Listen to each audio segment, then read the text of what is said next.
अस्सलाम वालेकुम एवरीवन। आप लोगों को मेरी आवाज आ रही है?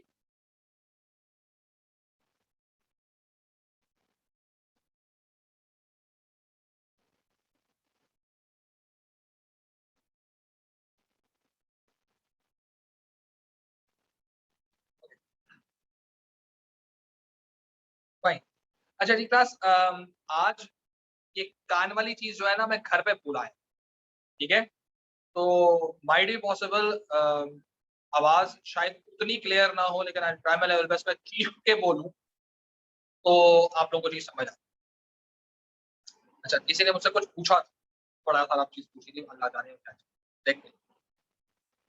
अस्सलाम वालेकुम sir, whatever we have studied till now are all points written in your notes? Yes. Notes कौन सा नोट्स बेटा जी? किसे मिला? सीमल। सीमल बेटा जी, कौन से नोट्स की बात कर रही हैं आप?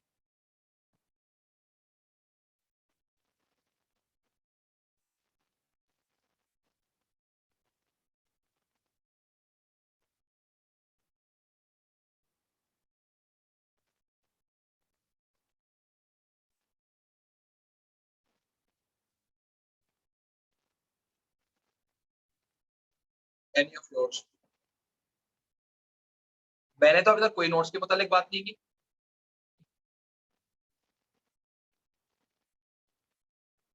मैं तो अभी लिखवा रहा हूँ। जो मैं लिखवा रहा हूँ वो एक पीडीएफ फॉर्मेट में आप लोगों को मिल जाएगी। मेरे ख्याल से इस वीक के एंड तक जितना अभी लिखवा चुका हूँ वो पीडीएफ बनाकर मैं ग्रुप में सेंड कर दूँ। अगर आप मेरी वो नोट्स वाली बुक की बात कर रही हैं तो उसमें ऐसी कोई चीज नहीं। ठीक है, और यहाँ मैं एक चीज क्लियर कर दूँ कि अच्छा किया सीमन आपने क्वेश्चन पूछ लिया। मैं पहले ये चीज क्लियर करता हूँ और मैं बेतहाशा दफा ये चीज क्लियर करूंगा कि एक्सक्लूसिवली आपकी कोर्स बुक, एक्सक्लूसिवली मेरे नोट्स, एक्सक्लूसिवली मेरे लेक्चर्स, तीनों आपको पेपर क्लियर नहीं करवाएंगे। सही है, मिला के करते हैं। फिर पेपर क्लियर भी होता है और ग्रेड भी आता है। सही है, जानबूझ के नोट्स के अंदर मैं बास चीजें डिटेल में नहीं समझाई है, मैंने नहीं समझाई है। उसका रीजन ये है कि वो क्लास में डिस्कस हो। हर टॉपिक के लिहाज से कुछ चीजें बुक में लिखी हुई हैं, वो मैं आइडेंटिफाई करवाऊंगा। किताबें सबके पास होनी चाहिए, इसलिए जब नोट्स आपको मेरी तरफ से वो जो बुकलेट, मेरी जो रिवीजन बुकलेट है वो आपको मिल जाएगी, तो वो एड ऑन है। ठीक है, और lecture is superadded on that. ये तीनों चीजें एड ऑन के साथ आपको मिलेंगे। जैसे आप किसी भी बर्गर किंग का या मैकडोनल्ड्स का या किसी की आप डील लेते हो, तो बर्गर भी आता है, फ्राइज भी आते हैं, ड्रिंक भी आता है। ठीक है, ये एड ऑन डील में आता है और तीनों का फिर मजा भी आता है। ठीक है, ये अकेली चीज खाओगे, फ्राइज खाओगे सिर्फ तो मजा नहीं आएगा। बर्गर भी खाओगे, फ्राइज भी खाओगे और ड्रिंक भी पियोगे, मजा तब आएगा। ये तीनों चीजें यही चीज, ये डील है। तो अगर आपने किसी एक चीज को छोड़ दिया कि सर किताब नहीं पढ़ते, आपके नोट्स और लेक्चर्स पढ़ लें, हाँ पेपर हो जाएगा, ए ग्रेड नहीं आता, बी पे पहुंचो। सर अगर आकर से लेक्चर्स सुन ले तो सी। सर अगर बुक पढ़ लें और आपके बुक्स और लेक्चर नोट सुन लें, बी। तीनों होंगे तो ए ग्रेड पक्का है। किसी एक को खत्म कर दोगे, बी पे आ जाओगे, दो को खत्म कर दोगे, सी पे आ जाओगे। ठीक है, बिल्कुल सिंपल सी कहानी। और नोट्स आप लोगों को इंशाल्लाह जब आप लोग कॉलेज रिज्यूम इंशाल्लाह नेक्स्ट वीक में हो जाएगा, तो उसके बाद within a week so time आप लोगों को इंशाल्लाह वो नोट्स मिल जाएंगे। होप इंशाल्लाह। ठीक है, लास्ट ईयर मिले थे तकरीबन, मेरे ख्याल से लास्ट ईयर तो क्लासेस भी अक्टूबर में स्टार्ट हुई थी, तो बन के रखे हुए थे, बस हम वेट कर रहे थे कि बच्चे आए। वो सितंबर में ही बन गए थे सारे। एनीहाउ, सो हम लोग बात कर रहे थे लास्ट क्लास के अंदर इन टर्म्स ऑफ मिन्सबर्ग थ्योरी के लिहाज से। और मिन्सबर्ग की थ्योरी के लिहाज से हम लोगों ने दो रोल्स के मुतालिक बात करी थी। हम तीसरे रोल की तरफ जा रहे हैं और कोशिश मेरी ये है कि I am not going fast right now. पहला टॉपिक है, relatively मैं स्लो जाऊंगा so that everyone jumps in and understand what I'm talking about to stay punctual, ठीक है, और do not leave a class। और अगर आपका पीछे का बैकलॉग रह गया हुआ है तो अपने दोस्तों से पूछकर वो बैकलॉग कंप्लीट कर लें, सही है। और जब क्लासेस हमारी कैंपस क्लासेस स्टार्ट हो जाएंगे तो वी विल बी इंशाल्लाह ताला taking it little bit faster, क्योंकि कोर्स भी कंप्लीट करना है। हमने नवंबर 2022 में पेपर नहीं देना, हमें जून 2022 में paper, we have to bit little bit faster। So इसका भी मतलब ये है कि all those science students who are coming with this excuse कि सर हमारे पास सर वो साइंस थी, कॉमर्स नहीं था, बेटा जी ये कुछ अर्से तक ये बहाना चलेगा। ये बहाना आपका मेरे ख्याल से यूनिट 2 के तक ही चलेगा, उसके बाद ये बहाना नहीं चल पाएगा। तो I try my level best कि यूनिट 2 को बहुत स्लोली ग्रेजुअली में लेकर चलूं, बहुत ज्यादा फास्ट पेस पे लेकर ना चलूं, so that everyone knows what I am talking about and what business studies. सही है, इस चीज को प्लीज ध्यान रखिए। ओके, तो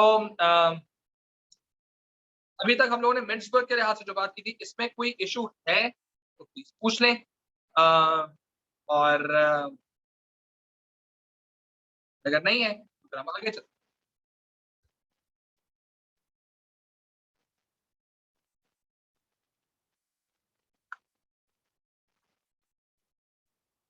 आई गेस नहीं है, चलो आगे चलते। तो हम लोग बात कर रहे थे इन टर्म्स ऑफ मिन्सबर्ग थ्योरी के लिहाज से, और जो दो रूल्स हम लोगों ने बात करनी थे that was about informational role and interpersonal role. Interpersonal role पहले कंप्लीट होगा, फिर इंफॉर्मेशनल रोल होगा। अब हमारे पास तीसरा रोल आने वाला है which is known as the decision making role. Anyone who is good in information and interpersonal role is going to be selected for decision making। सही है, अगर किसी की एबिलिटी इंटरपर्सनल में ही कंप्लीट नहीं है तो उससे इंफॉर्मेशन रोल नहीं कर पाया जाएगा। और अगर इंफॉर्मेशन रोल में वो थोड़ा सा हेजिटेंट है या रिलक्टेंट है या प्रोडक्टिव नहीं है तो उसको डिसीजन मेकिंग रोल नहीं दिया जाएगा। जो दो रोल्स के अंदर जो हमने कैरेक्टरिस्टिक्स के बारे में बात की, 6 कैरेक्टरिस्टिक्स की बात की है। पहली was figurehead, you have experience and exposure. Number 2, you have to be a leader so that you can assert and you can apply and people can follow you. Number 3 is you need to have your liaison, your links, your PR information within and outside the company। ठीक है, ये तीनों आपकी interpersonal skills में आ जाते हैं। फिर हमारे पास 3 कैरेक्टरिस्टिक्स आती हैं in terms of information. Number 1, as soon as you get the information, you know the right person, the right information, the right time and right way के अंदर आपने उनको इन्फॉर्म करना है। डिसेमिनेटर, जब इन्फॉर्म कर दिया उसके बाद आपने मॉनिटर करना है कि एज पर योर इंस्ट्रक्शंस काम हो रहा है या नहीं, मॉनिटर। और number 3, you should be a spokes person. Spokes person का मतलब ये है कि आपके अंदर इतनी एबिलिटी होनी चाहिए कि आप दूसरों की बात आगे तक पहुंचा सकें, कंसर्न बॉडी तक पहुंचा सकें। ठीक है, और इसमें ये चीज ध्यान में रखना कि अगर आपने कभी किसी से कोई बात कहनी है तो it has to be on the same priority जिस प्रायोरिटी पे आपसे कही जाए, और नॉट नेसेसरीली आपके अंदर इतना एक्सपीरियंस होना चाहिए कि उसको इतनी प्रायोरिटी पे लेकर जाना है या उसको उससे ज्यादा सुपर प्रायोरिटी पे लेकर जाना है या उससे कम प्रायोरिटी पे लेकर जाना है। बिकॉज़ माइट बी पॉसिबल जो लोग आपसे बात कर रहे हो, जो आगे आपसे बात कहलवानी चाह रहे हो, वो शायद इतनी इंपॉर्टेंट ना हो। उनके लिए इंपॉर्टेंट हो, लेकिन since you have the experience, you know कि this is not very important right now, so you tame down that particular argument. सही है, so this is the spokesperson concept. इन तीनों इंटरपर्सनल और इन तीनों इंफॉर्मेशन रोल में आप जीते हैं, 6 में आप जीते हैं। इसका मतलब ये कि अब आप क्वालिफाई करते हैं for your decision making role. Decision making role की जो फर्स्ट कैरेक्टरिस्टिक है that is negotiation skills. You need to be a good negotiator. मैं पहले समझा दूं, हम फिर बाद में देखेंगे। ठीक है, नेगोशिएटर। नेगोशिएटर का मतलब ये है जो आपकी अम्मी, नेगोशिएटर, जब वो चीजें खरीदने के लिए जाती है, उनकी नेगोशिएशन स्किल्स किसी नेक्स्ट लेवल पर। ठीक है, अच्छा मुझे काइंडली बताओ, आप लोग बताओ कि आपके पेरेंट्स में अच्छा नेगोशिएटर यानी कि अपनी बात अपना रेट मनवाने वाला, सही है, जिस रेट पे कोई चीज लेने के लिए जाते हैं तो who is a better negotiator. Negotiator, सही है, दुकान पे जाके जब चीज खरीद रहे होते हैं, आपकी अम्मी ज्यादा अच्छी नेगोशिएटर है या आपके अब्बू ज्यादा अच्छे नेगोशिएटर?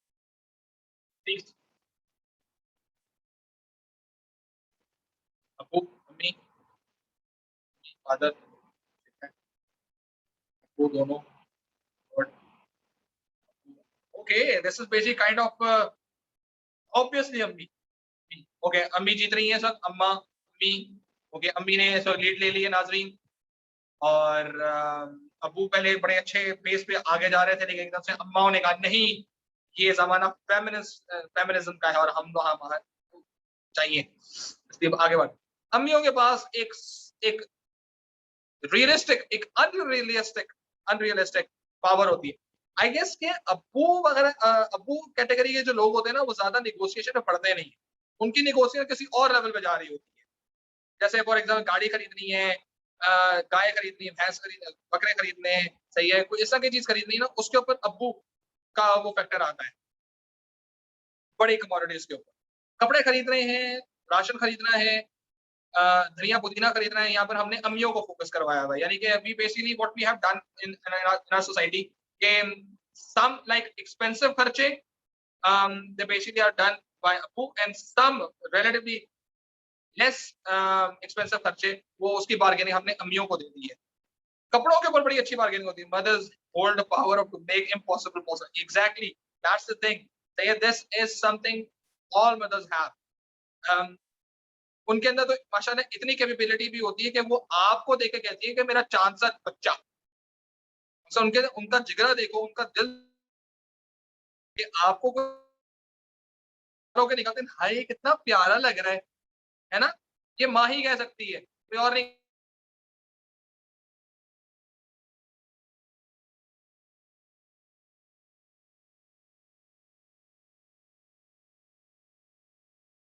के धनियों के ऊपर लड़ाई करके उसको 7 रुपए का लेकर आ जाते हैं, तो आपका नाम अम्मी होना चाहिए। सही है? इनका बस चले तो KFC पे खड़ी होगी डील के ऊपर भी बात करनी शुरू कर दें। 500 की डील है, 450 की दोगे या नहीं दोगे? ठीक है? लेकिन माइट बी पॉसिबल ये ना करें क्योंकि आस-पास के लोग देख रहे होते हैं। लेकिन जैसे ही खवातीन तारिक रोड पे पहुंची हुई होती हैं, जैसे ही खवातीन किसी केडीए मार्केट में पहुंची हुई होती हैं, वहां पर उनकी बार्गेनिंग पावर देखें। I can tell about my mother, कोई कपड़ा एट टाइम्स, जब मैं अपनी अम्मी के साथ जाया करता था शॉपिंग पे, तो एक से ऐसी आती थी जिस वक्त मैं ये कहता था कि I don't know this lady, ये कौन है खातून, I have no idea, she is not with me. Because 2000 की चीज वो दिखा रहा होता था, अम्मा का जो फर्स्ट स्टार्ट रेट होता था दैट इज 700। ठीक है? एंड मैं, अम्मी क्या हो गया यार, तो 2000 की चीज है, अब 1200 1500 बोलो यार, उसके अंदर निगोशिएट वो 700, यानी कि लेस देन हाफ पे से वो स्टार्ट करती थी। और 1100 को वो चीज आ चुकी होती थी, घर पे होती थी। ठीक है? मतलब she got immense power and I really appreciate that. ठीक है? यही वो चीजें होती हैं जो एज अ नेगोशिएटर आपके अंदर होनी चाहिए। जब आप स्पोक्स पर्सन है, देखो ये लास्ट कैरेक्टरिस्टिक से उठ के आ रहा है, स्पोक्स पर्सन फ्रॉम इंफॉर्मेशन। अब क्या बन गए आप? निगोशिएटर। ठीक है? अब आपने सिर्फ बात नहीं करनी है, अपनी टर्म्स एंड कंडीशन एक्सेप्ट करवानी है। निगोशिएटर होना चाहिए आपके अंदर, इतना पावर ऑफ आर्गुमेंट होना चाहिए, इतना पावरफुल आर्गुमेंट होना चाहिए कि you should be able to convince the other party to understand and agree on your terms rather on their terms. आप एग्री होके ना आए। ठीक है? फॉर एग्जाम्पल आप लोग एक प्लान करते हैं कि सर हमारी क्लास के लिहाज से हमें कुछ एक जो है वो एक ट्रिप की जरूरत है, आप हमें किसी एजुकेशन ट्रिप पे लेके जाएं। आप सर प्लीज सर वहां से बात करें, सर तहा से बात करें, सर इमरान से बात करें, हमें कोई एजुकेशन ट्रिप करवा। मैं आप लोगों का स्पोक्स पर्सन बन के गया। अब ये नहीं है कि मैं जाके अब बात करूंगा और जाके मैं ये कहना शुरू कर दूंगा यार वो बच्चों ने तो कहा था, और मैं बड़े प्रायोरिटी के साथ बात करूँ, स्पोक्स पर्सन अच्छा हूं मैं, लेकिन अगर मेरे अंदर कम्युनिकेशन वो पावर नहीं है जिससे मैं दूसरों को कन्विंस कर सकूं। ठीक है? मेरे अंदर निगोशिएटिंग स्किल्स नहीं है। ठीक है? So that might not be a good decision maker. और मैं शायद बात तो करके आ जाऊं, लेकिन मैं उल्टी बात एक्सेप्ट करवाने के बजाय मैं एक्सेप्ट करके आ जाऊं कि जी वो कह रहे हैं कि जी क्योंकि हालात सही नहीं है इसलिए नहीं हो सकता। मुझे बात एक्सेप्ट करवा के आनी है। नेगोशिएटर का मतलब ये है कि आपने अब रिसोर्सेस के अंदर, आपने कम्युनिकेशन के अंदर अपनी टर्म्स एंड कंडीशंस एक्सेप्ट करवाए। सही है? with your client businesses, with your supplier businesses, with your employees, subordinates, इन सब के साथ। If you are good negotiator then you know the real worth of an argument. कि आपको पता होना चाहिए एक चीज करने का। फॉर एग्जाम्पल आपने शायद बहुत सारी मूवीज भी देखी होंगी जिसमें बैंक रॉबरी हो रही होती है, कोई किडनैपिंग हो रही होती है, बाहर एक बंदा पुलिस का बंदा नेगोशिएटर आ जाता है। What he is trying to do, negotiate. ठीक है, नेगोशिएट का मतलब ये कि यार तुम्हारे टर्म्स क्या है, मेरे टर्म्स क्या। वो क्या कहता है कि जी मुझे एक हेलीकॉप्टर चाहिए, मुझे इतने बिलियन डॉलर्स चाहिए, मैं ये तमाम तर लोगों को कर दूंगा, मुझे सेफ एग्जिट चाहिए।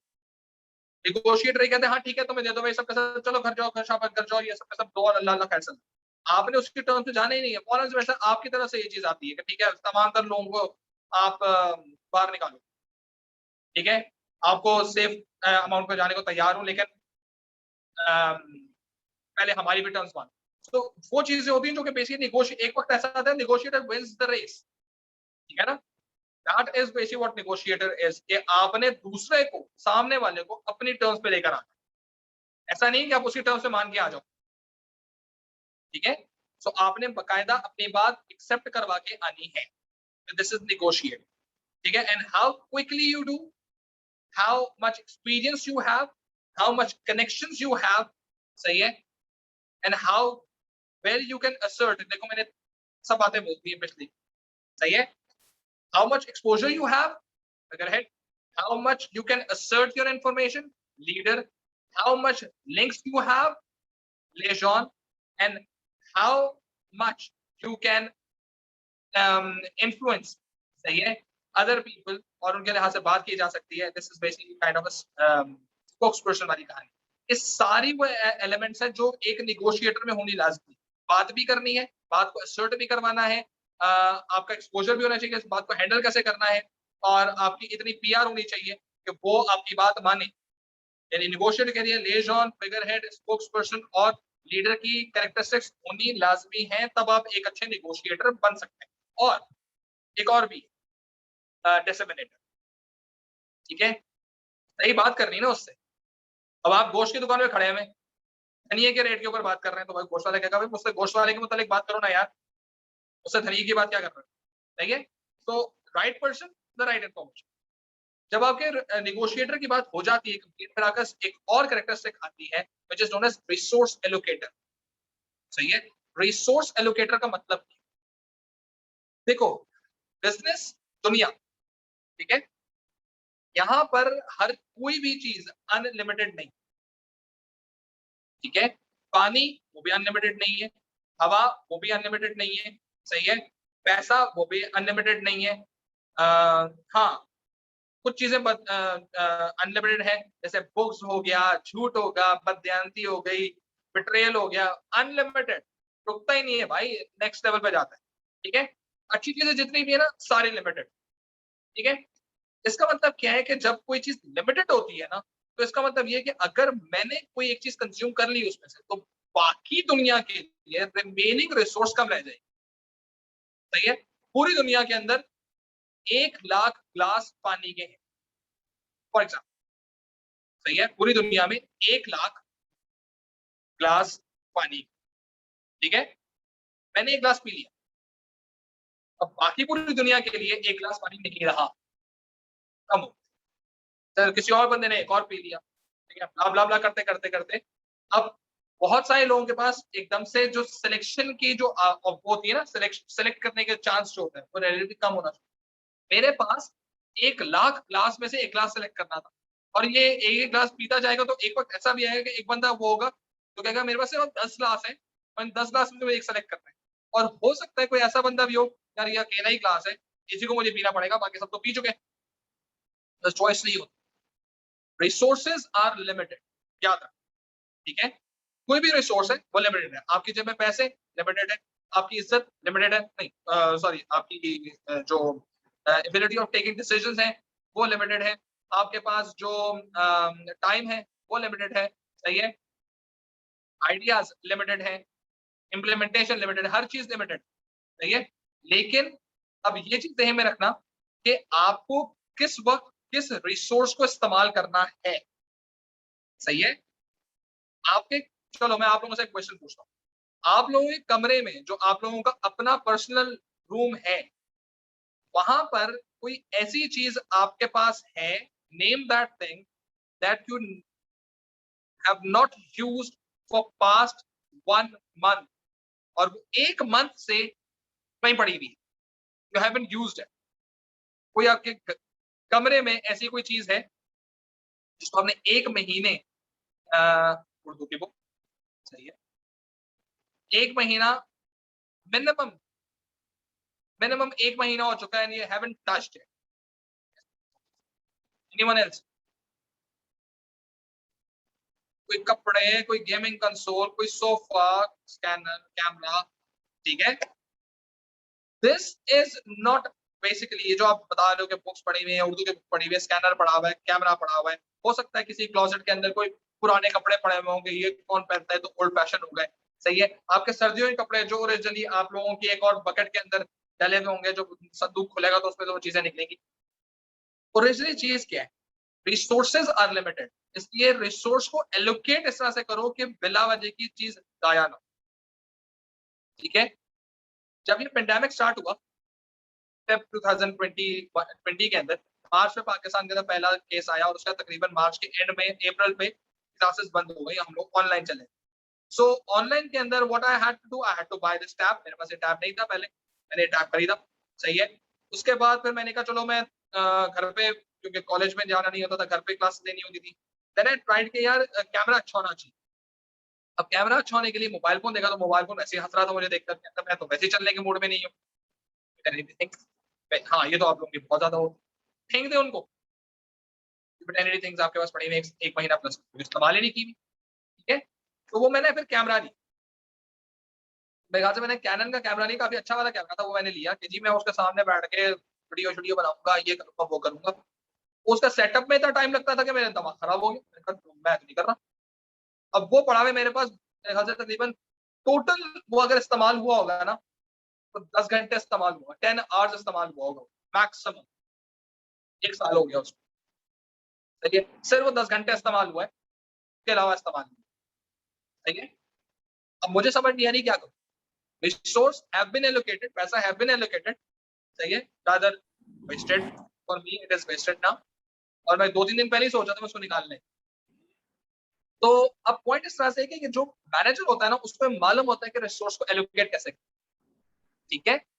अब particularly what is required, when it is required, why it is required and for whom it is required, ये वाली कहानियां जो है ये रिसोर्स एलोकेटर में आती है। तकरीबन वैसी ही बात है जैसी डिसेमिनेटर के अंदर, वो इन्फॉर्मेशन के साथ था, इन्फॉर्मेशन किसको मिलनी चाहिए, कब मिलनी चाहिए, कितनी मिलनी चाहिए, सही है। और यहाँ रिसोर्सेस के साथ, यार इसको पैसे मिलने चाहिए, कितने पैसे मिलने चाहिए, क्यों मिलने चाहिए, कब मिलने चाहिए, सही है। इसको मशीन इक्विपमेंट चाहिए, कब मिलनी चाहिए, कितनी मिलनी चाहिए, कितनी देर तक मिलनी चाहिए, क्यों मिलनी चाहिए। इसको रॉ मटेरियल खरीद के देना है, कब खरीदना है, कितना खरीदना है, कितनी फ्रीक्वेंटली खरीदना है, ये रिसोर्स एलोकेशन। और ये कब आती है, व्हेन यू नो। चलो बताओ, रिसोर्स एलोकेटर के लिए मैं 4 कैरेक्टरिस्टिक्स का नाम बोलूं, में से बताओ which characteristic is the most important one for resource allocator? Number 1, figurehead. Number 2, leader. Number 3, liaison. Number 4, number 3, sorry, सही है। ये 3 कैरेक्टरिस्टिक्स में से बताओ कौन सी characteristic is the most important one for resource allocator. अगर आपके पास ये कैरेक्टरिस्टिक अच्छी नहीं होगी तो रिसोर्स एलोकेटर में you are going to make blunders, गलत रिसोर्स दे दो। बताओ, फिगरहेड, लीडर, लेजॉन, इन 3 में से कौन सी characteristic is the most important characteristic for a good resource allocator?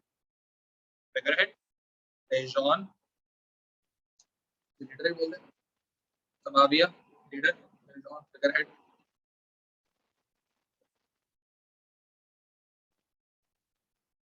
फिगरहेड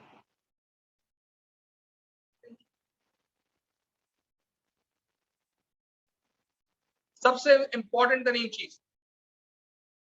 चलो जी, अब मैं आपको सबसे पहले ये बताता हूं कि which one is not very important. इन 3 में से which one is not very important, ठीक है, एंड दैट इज लीडर। तो जितने लोगों ने माशाल्लाह लीडर बोला था वो चुप हो के बैठे, तो हुई आप लोगों की, सही है।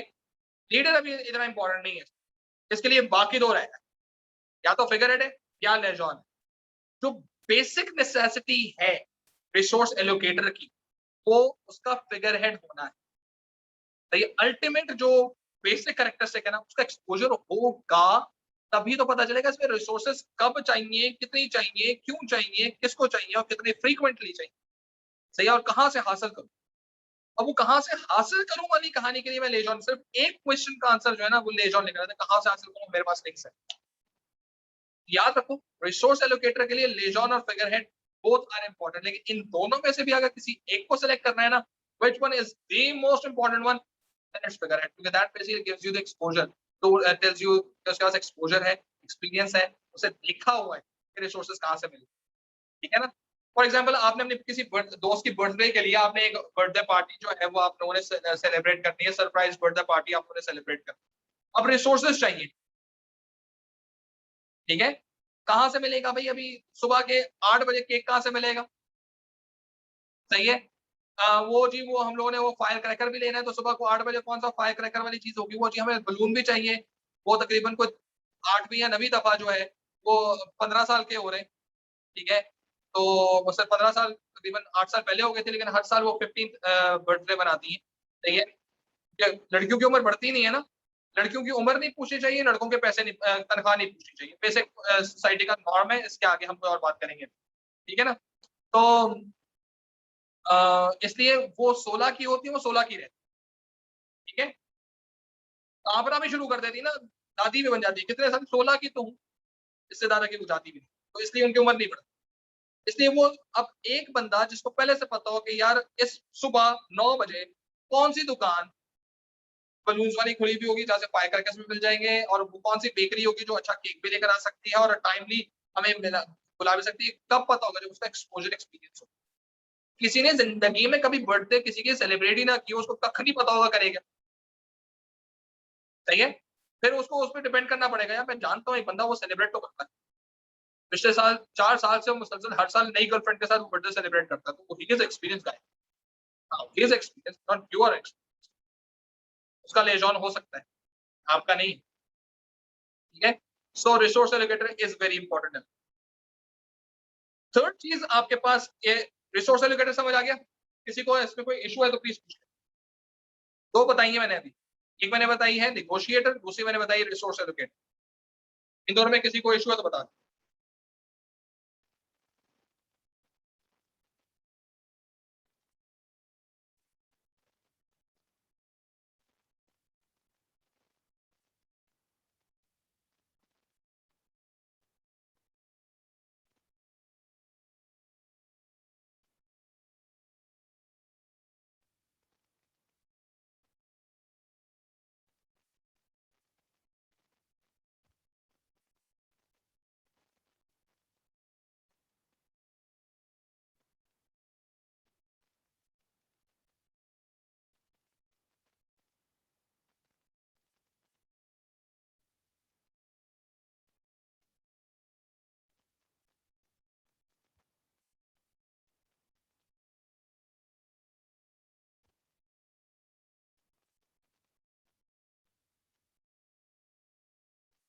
वेरी, अब हमारे पास चीज आ रही है, तीसरी कैरेक्टरिस्टिक आ रही है, that is known as entrepreneur. अब उसको एंटरप्रेन्योर बोलो, एंटरप्रेन्योर बोलो, स्पेलिंग सेम होनी चाहिए, और मुझे उसकी स्पेलिंग नहीं आती। ठीक है। तो एंटरप्रेन्योर के लिए ये एक कैरेक्टरिस्टिक है। एंटरप्रेन्योर होता कौन है, हु ओन्स द बिजनेस। अब सवाल ये पैदा होता है, यार हम मैनेजर की बात कर रहे हैं, मैनेजर तो एक कंपनी का एक एम्प्लॉय होता है, वो एंटरप्रेन्योर कैसे होगा। देखो, एंटरप्रेन्योर का बेसिक मतलब ये होता है कि one who takes things seriously, one. ठीक है। Number two, who is inspired by creativity and innovation. सही है। And who is not complacent. तो इतने सारे अंग्रेजी के वर्ड बोल दिए सर, बदहज भी हो जाएगी आपको। हाँ हो गई।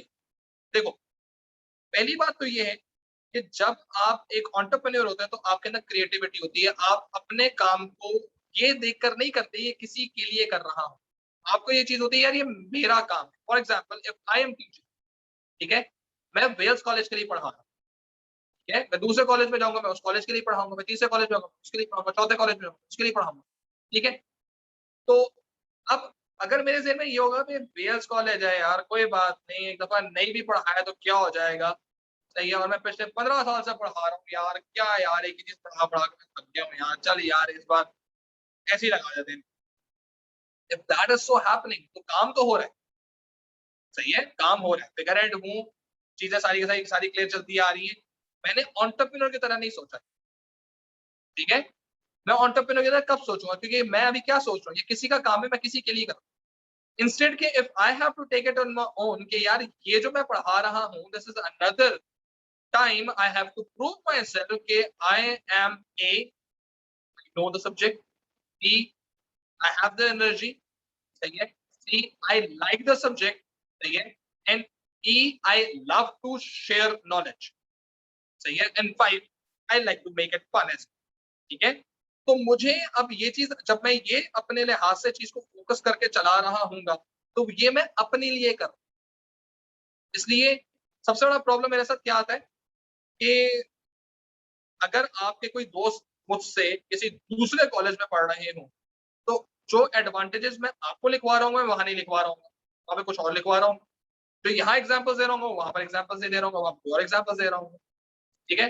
क्योंकि वो टाइम टू टाइम चीज़ें क्लियर होती हैं और जो एग्ज़ाम्पल मैंने पिछले साल दी थी, वो इस साल नहीं दूँगा, ठीक है? जो इस साल दे रहा हूँ, नेक्स्ट ईयर नहीं दूँगा। Why is that so? क्योंकि I just need to make sure कि every time it has to be different.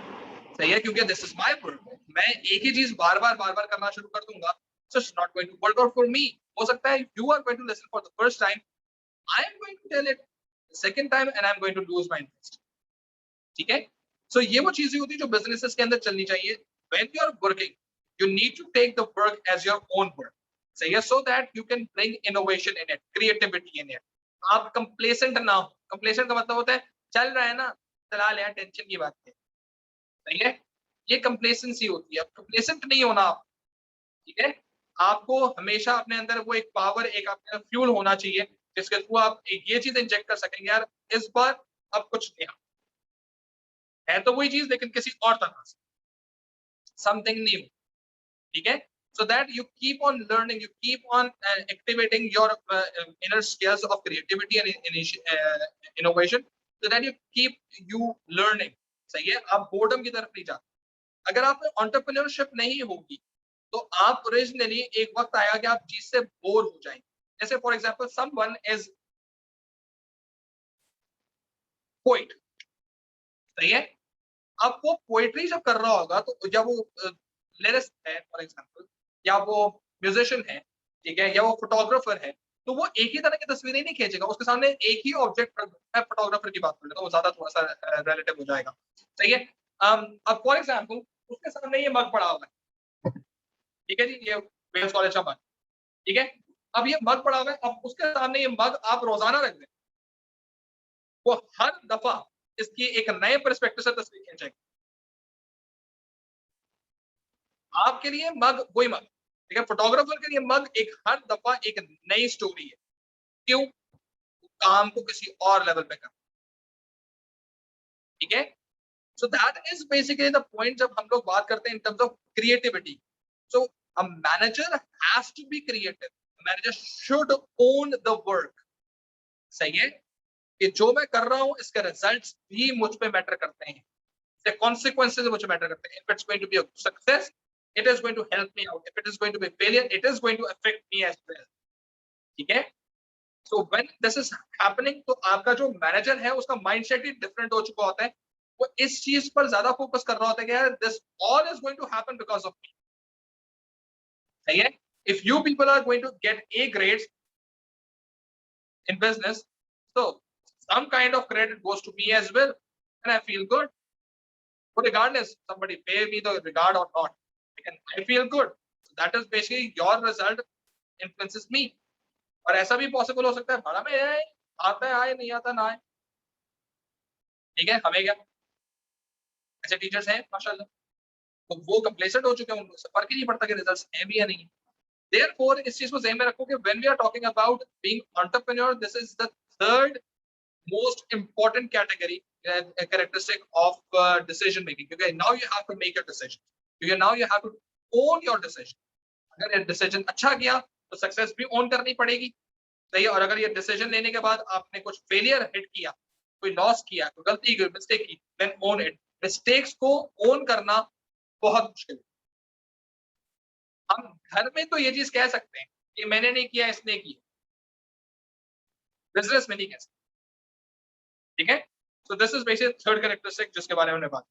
सही है। Last characteristic is here. This is basically the end point of Mintzberg and the start point of ugly theory. सही है? And this is known as disturbance handling.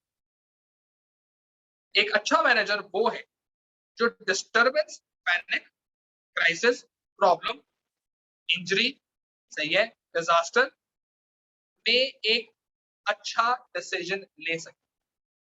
ठीक है। Panic है, crisis है, disturbance है, problem है, कुछ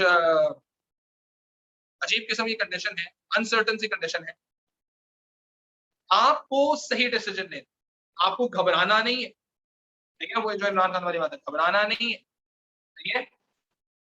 असल में एक मैनेजर वो बंदा है जो ओरिजिनली एक ऐसी पोजीशन पे होता है जिसको उसके सबऑर्डिनेट्स देख रहे हो।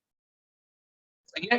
आप लोगों से क्वेश्चन है, और यही क्वेश्चन हम लोग अगली क्लास में भी इसको हम कंटिन्यू करेंगे इस क्वेश्चन को, कि आप में से जब आप लोगों को गुस्सा आता है, शदीद किस्म का गुस्सा, तो आप लोगों का क्या रिएक्शन? अब आपका पहला क्वेश्चन, सर आ किस पे रहे? अपने से छोटे पे आ,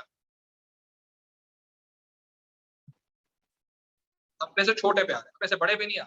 वो तो फिर आप आधे 90% तो ये बोलेंगे ना, सर सर क्या करें, बड़ों को कुछ कह तो सकते नहीं है, चुप हो जाएंगे। ठीक है ना। अपने से छोटे पे आ, क्या आप उसको मानेंगे?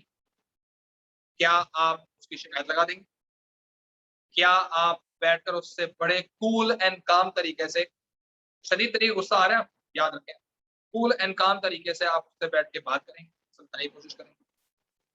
आप कमरे में बंद हो जाएंगे और आप कहेंगे मुझसे बात नहीं करो, आप खाना खाना छोड़ देंगे, आप चीजें उठा उठा के फेंकना शुरू कर देंगे, आपको रोना आ जाएगा। क्या करें? या अपना गुस्सा किसी और पे निकाल दें? स्कोल्ड हिम, ठीक है, हम क्या देंगे, ठीक है,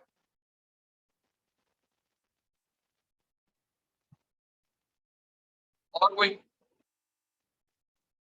आगे दिखाएंगे, सर जैसे करेक्टर से लिहाज करें, 3 points, 3 वाला पॉसिबल, अच्छा 3 वाला पॉसिबल, थप्पड़, अच्छा move away from something bad happened. Okay. भाई फुल धमकी वाली चीज होनी शुरू हो रही है।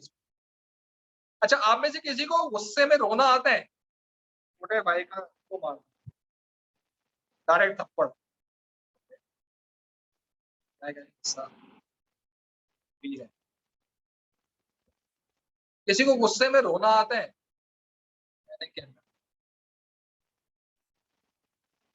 अब ये कंडीशन थोड़ी सी मैं चेंज कर, ठीक है। अभी तो अगर छोटे भाई पे आपको गुस्सा आ रहा है ना, तो थप्पड़ मार रहे हो और ये हो रहा है, वो हो रहा है, धमका देंगे।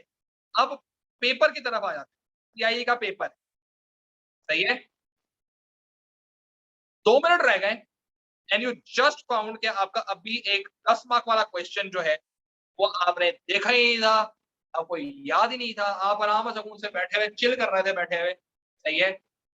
ऐसे ही आपने पेपर दोबारा खोल के देखा, सीआई का पेपर हो रहा है, ठीक है, और 10 मार्क का क्वेश्चन था जो आपने ज़हन में भी नहीं था कि वो अटेम्प्ट भी करना है।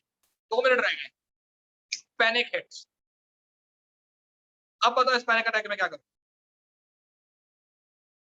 गुस्सा आएगा, एग्जामिनर को पकड़े गिरबान से पकड़ लोगे, अरे तूने मुझे जगाया क्यों नहीं, ठीक है, या अपने आप को थप्पड़ मारना शुरू कर दोगे, या कुछ अपने आप को सेल्फ अब्यूज करोगे, या रोना आ जाएगा, या घबराहट में पेन चीजें गिरनी शुरू हो जाएंगी। अब्दुल भाई बेटा तुम रोते रहते हो हर चीज में, गुस्सा आता है घर पे, छोटे में भी रोते हो, पेपर नहीं होता फिर भी रोते हो। अल्लाह के मसले अल्लाह खैर करेगा। टेंशन, टेंशन, मगर टेंशन में होता क्या, मैं वो पूछना चाह रहा हूँ, टेंशन में क्या होता है? हाथ कांपना शुरू हो जाते हैं, प्यास लगनी शुरू हो जाती है, भूख लगनी शुरू हो जाती है, रोना आ जाता है, गुस्सा आता है।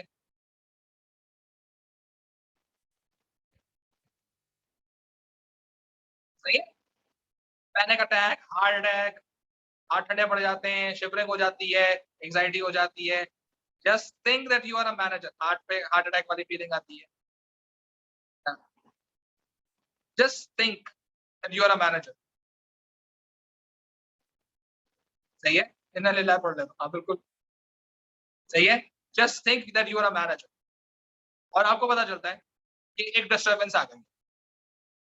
क्या आपकी यही हरकतें वहां पर भी होंगी? अब्दुल हई की तो यही होंगी। वो तो वहां पर भी खड़े होकर रोने लग जाएगा। कहा सर जी रोना आता है बस मुझे और तो कुछ करना आता नहीं है। तो मैं तो रोऊंगा आराम से। अब्दुल हई साहब खड़े हो गए, मैनेजर साहब सामने खड़े में, खाना मैं ऐसे ही मारता हूँ बेटा, क्लास में तो आए जरा। तो अब सिचुएशन इस तरह से है कि ये अब सोचो, अब जैसे हादिया ने कहा कि शिवरिंग हो जाती, सही है? अब्दुल हई ने कहा मैं रोने लग जाता हूँ। ये किसने कहा था अभी? एक और बच्चे ने ये बोला था यार, इन्ना लीला किसने कहा था? शहीर ने कहा था। इन्ना लीला पढ़ लेता हूँ, ठीक है? हाथ ठंडे पड़ जाते हैं। हादिया, खदीजा, अल्लाह की मसलियत हुई। अल्लाह की मसलियत कौन था? बहरोज, ठीक है? ये हमारे पास एक टारगेट एलिमेंट, अल्लाह की मसलियत, इन्ना लिल्लाह पढ़ लेते हैं, शिवरिंग होती, हार्ट अटैक होता है, एंग्जायटी अटैक्स होते हैं। ये वो 5 लोग हैं जो 5 तरह के मैनेजर्स हैं। सही है? अब हम बहरोज की बात करते हैं। बहरोज साहब क्या है? अल्लाह की मसलियत थी भाई, कंपनी बंद हो गई। अब सामने वाले स्टेक होल्डर्स, आपका ओनर बैठा हुआ है, आपको बुलाया गया, बहरोज साहब को एज अ मैनेजर बुलाया गया, पता चला सप्लायर ने पीछे से माल देने से मना कर दिया। मैंने किसी तरह की आती है ना डिस्टर्बेंस, इसी तरह की आती है। माल नहीं आया, आपको रॉ मटेरियल मंगवाने थे वो नहीं आए, ठीक है? आपको बुला लिया, बहरोज साहब आइए, बहरोज साहब चले गए। क्या यार वो आपके जो सप्लायर थे उन्होंने अल्लाह की मसलियत थी सर, कोई बात नहीं, अल्लाह बेहतर करेगा इंशाल्लाह। तो बेटे अल्लाह तो बेहतर करेगा इंशाल्लाह, जरा आप भी जरा कंपनी से बाहर जाते हुए नजर आए ना हमें। किसी और को बुला लिया, खदीजा को बुला लिया, एंग्जायटी अटैक, उन्होंने वो हरकतें करनी शुरू कर दी। डॉक्टर उनको कहा भाई इनसे कुछ बोलने से बेहतर ये है कि चलो डॉक्टर के पास लेकर जाओ। अब्दुल हई आ गया, क्या करेगा? तो पता है, ठीक है? अब पॉइंट इस तरह से कि ये जो डिस्टर्बेंस हैंडलिंग का कॉन्सेप्ट है ना, you have to be very mature, ठीक है? और एक manager has to be good enough to handle and tackle, handle and tackle disturbance intelligently. ये मैंने अब वर्ड इस्तेमाल करना शुरू कर दिए अगली थ्योरी वाले। सही है? इंटेलिजेंट, सही है? और अगर वो अपने इमोशंस को कंट्रोल है, वैसे ये प्यारा है, बॉस कुछ नहीं कहेगा। अच्छा देखना भाई, अब्दुल हई को देखना पड़ेगा। अब्दुल हई से हम बाद में इनके दीदार का वो करेंगे, शर्फ हासिल। अभी तक मैं डिस्ट्रैक्ट हो जाऊंगा, इसके हुसन से मैं डिस्ट्रैक्ट हो जाऊंगा बिला वजह, इसलिए मेरा पढ़ाई में फोकस कर, ठीक है?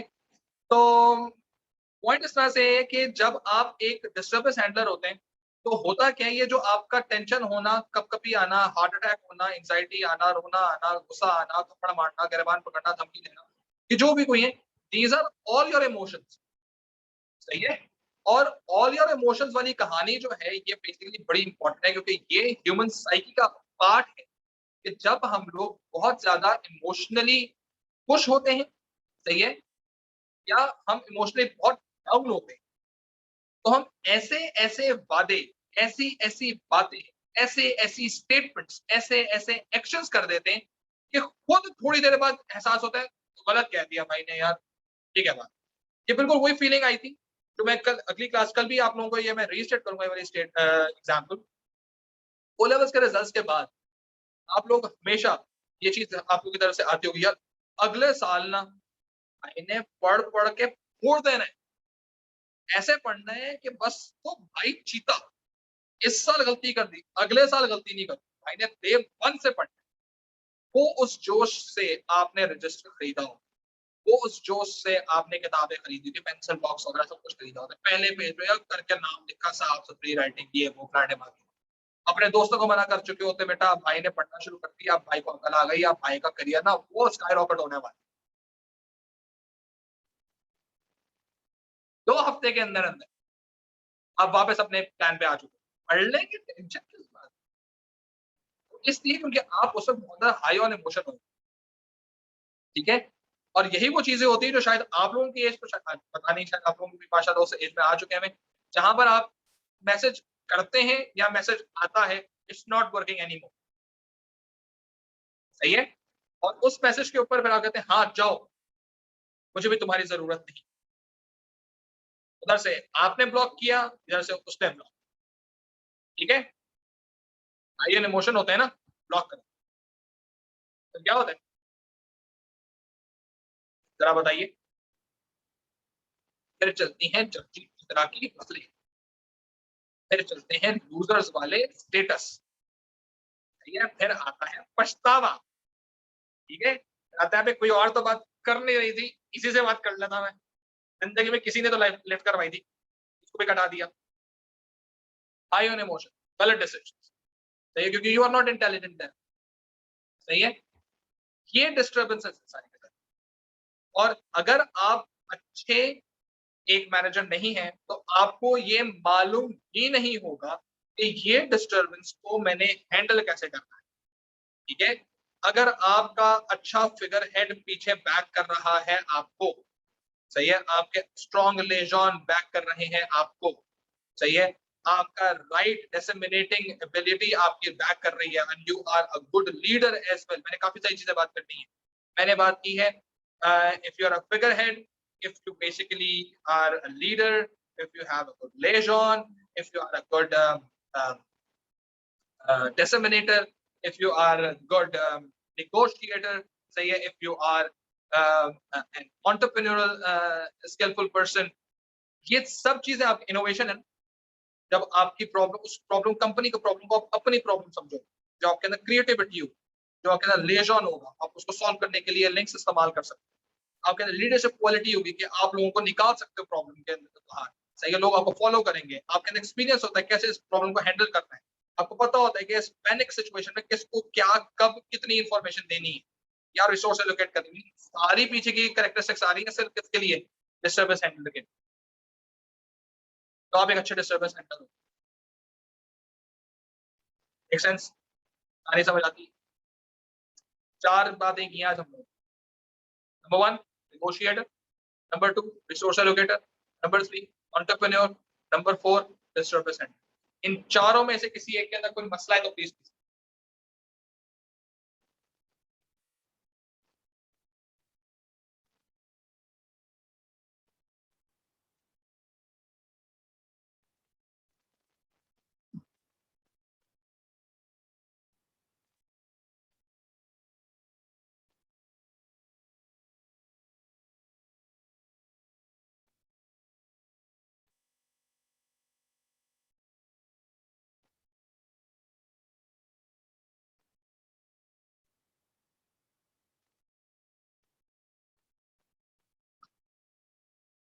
जनाब, एनी क्वेश्चंस?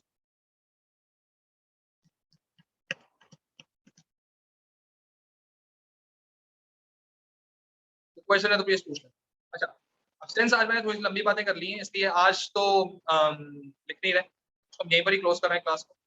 कल पहले करना क्या है, पहले हम लोग जो है इन चारों के बारे में लिख लेंगे, ठीक है। क्योंकि कल असल में अच्छा ही होगा कि कल हम लोग इससे बात करेंगे, क्योंकि ये जो डिस्टर्बेंस हैंडलिंग है ना, इस पर मिंट्सबर्ग ने अपनी बात खत्म की है। और इसी बात को मैंने 2 वर्ड इस्तेमाल, when you are high on emotion और when you are low on emotions, and how intelligently you work, सही है, how intelligently you solve the problem. सही है, तो इमोशन और इंटेलिजेंस, इमोशनल इंटेलिजेंस, सही है, यहीं से मैंने इसको लिंक करना है, क्योंकि यहाँ पर उसने ये 2 पॉइंट रेज किया। और इस मिंट्सबर्ग की थ्योरी को पढ़ते वक्त, जब वो मिंट्सबर्ग की थ्योरी गोलमैन पढ़ रहा था, कहता है फिगर हेड अच्छा है, लेजॉन अच्छा है, लीडर अच्छा है, स्पोक्स पर्सन अच्छा है, नेगोशिएटर अच्छा है, डिसेमिनेटर अच्छा है, मॉनिटर अच्छा है, सब अच्छा है, सही है, दे आर बोथ लिंक्ड। जी हाँ, स्पोक्स पर्सन और स्पोक्स पर्सन आपकी बात आगे तक पहुंचाना, और निगोशिएटर जो बात पहुंचाई जा रही है उसमें अपनी टर्म्स को मनवा कर वापस आना। दानिश, समझ आई बात?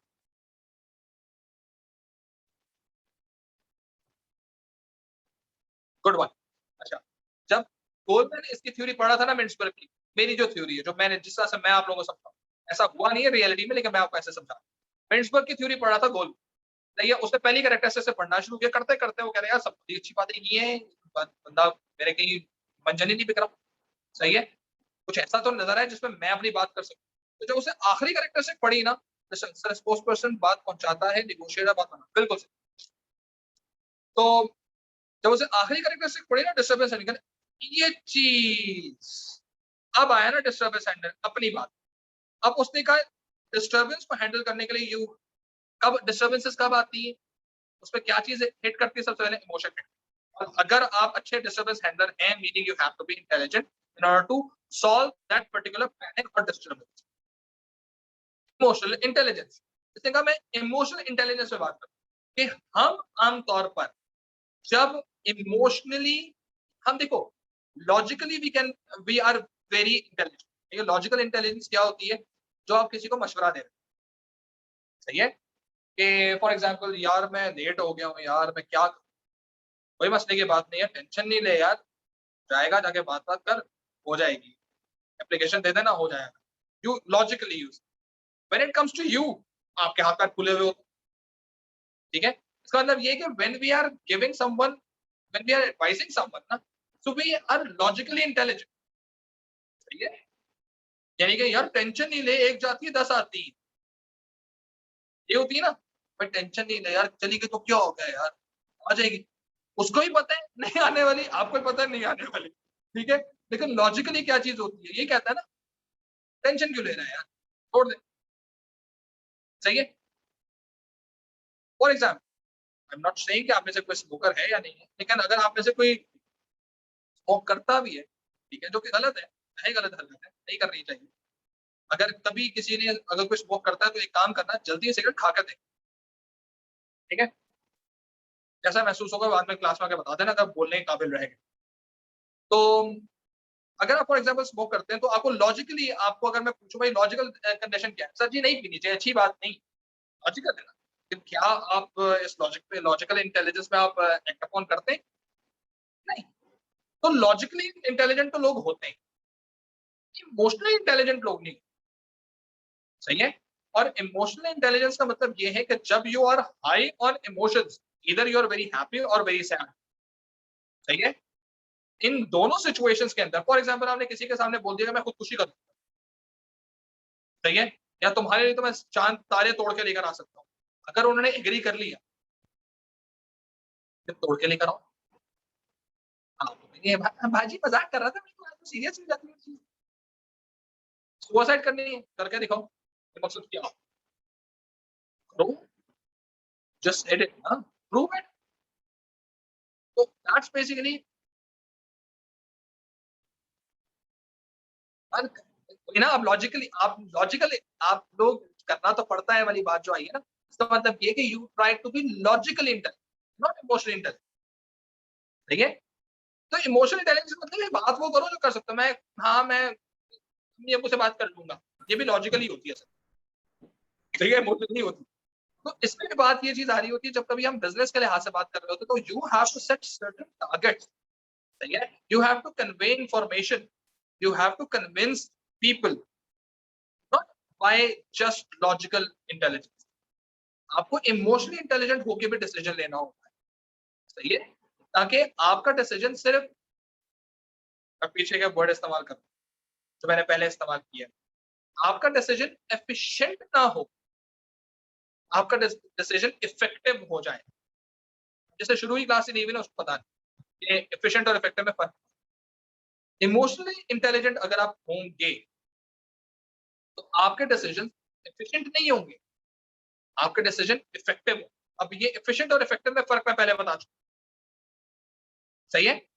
सो this is basic kind of a thing जो डेनियल गोलमैन, अब हमारी मिन्सबर्ग की थ्योरी खत्म हो गई है, सही है, और हमारी अब थ्योरी स्टार्ट हो गई है डेनियल गोलमैन की, और उसने आखिरी कैरेक्टरिस्टिक को पकड़ा और उसको खींचा है, सही है, कि यार मैं जरा बताता हूँ कैसे आप इमोशनली इंटेलिजेंट हो कैसे सकते। If you are emotionally intelligent, then you take good decisions, सही है। और ये याद रखो, अपनी जिंदगी में कहीं पर भी इसको इस्तेमाल करना हो कर लेना, किसी बड़े सारे बोर्ड पे लगा के रखना है, अपने घर के अंदर लगा के रख लो, सही है। एक होता है पॉपुलर डिसीजन, एक होता है राइट डिसीजन, ठीक है। पॉपुलर वो जो लोगों को अच्छा लगे, राइट वो जो सही हो। इमोशनली इंटेलिजेंट बंदा क्या करता है, कौन सा डिसीजन बताओ। अगर एक कोई बंदा इमोशनली इंटेलिजेंट होगा तो वो पॉपुलर डिसीजन लेगा या वो राइट डिसीजन लेगा?